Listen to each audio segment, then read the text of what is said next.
Good morning, Frank and Arlo. This morning I'm at a place called Blu By U Blueberry Farm.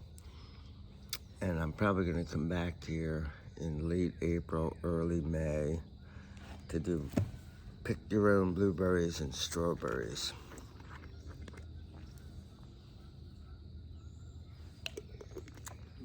This is a pretty cool place. Has a petting zoo. And there were 5 campers here last night. It's a harvest toast.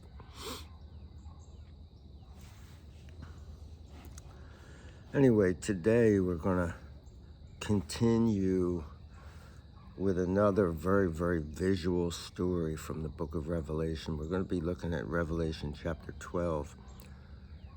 The great thing about the Bible is you're not cheating if you read the end of the book. With a normal novel, you're always tempted when you start to get into it and say, oh, I really like this hero. I wonder what happens to them. Or I really hate this bad guy. I wonder what happens to him. To skip and read the last couple pages of the book or the last chapter of the book. And then when you do that, a lot of times, if it's not a great work of literature, you're probably not going to go back and read the rest of the book.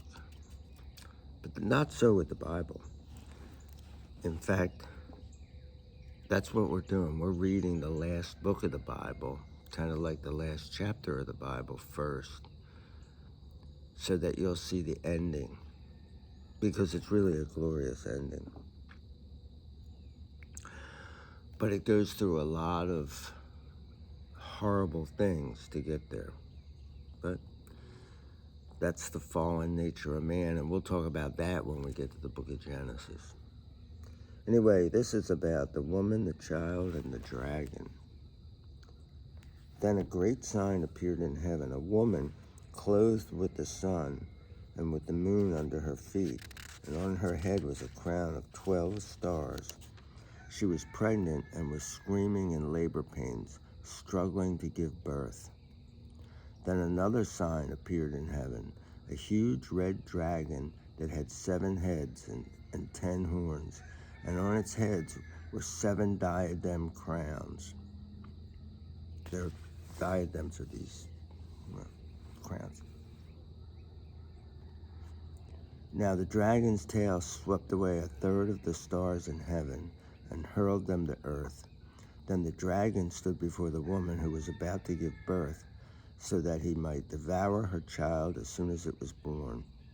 So the woman gave birth to a son, a male child, who's going to rule over all the nations with an iron rod.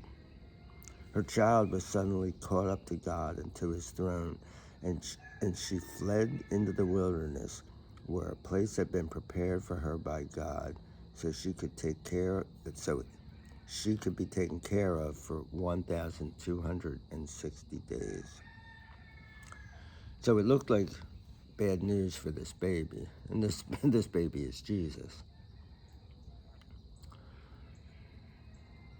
This enormous dragon against this woman giving birth, and you wouldn't like the odds even if the woman wasn't giving birth, but she's in the throes of childbirth. But when God's on your side, you're going to win. In the end. Might not look like you're winning while you're in the midst of it, but look what he's putting the world through to get to a really spectacular ending. Then war broke out in heaven. Michael and his angels fought against the dragon, and the dragon and his angels fought back. But the dragon was not strong enough to prevail, so there was no longer any place left in heaven for him and his angels. So that huge dragon, the ancient serpent, the one called the devil and Satan, who deceives the whole world, was thrown down to the earth, and his angels along with him. Then I heard a loud voice in heaven saying, "The salvation and the power and the kingdom of our God and the ruling authority of his Christ have now come, because the accuser of our brothers and sisters, the one who accuses them day and night before our God, has been thrown down. But they overcame him by the blood of the Lamb and by the word of their testimony, and they did not love their lives so much that they were afraid to die. Therefore, you heavens, rejoice, and all who reside in them. But woe to the earth and the sea, because the devil has come down to you. He is filled with terrible anger, for he knows that he only has a little while." So we're going to see, as we go through the Old Testament, that a lot of the imagery from this comes from the Old Testament. And this is something that actually happened a long, long time ago. I mean, the devil's here now. He was here when Jesus walked on the earth. In fact, we're going to see that he's going to take Jesus into the wilderness. He has a certain amount of power. And he's going to take Jesus into the wilderness for 40 days, and he's going to tempt him. The end of this whole thing is we win. Our God wins. Now, when the dragon realized that he had been thrown down to the earth, he pursued the woman who had given birth to the male child. But the woman was given the 2 wings of a giant eagle so that she could fly out into the wilderness to the place God prepared for her, where she is taken care of, away from the presence of the serpent, for a time, times, and half a time. And there's all these debates about what this time, and half a time means, and don't worry about it.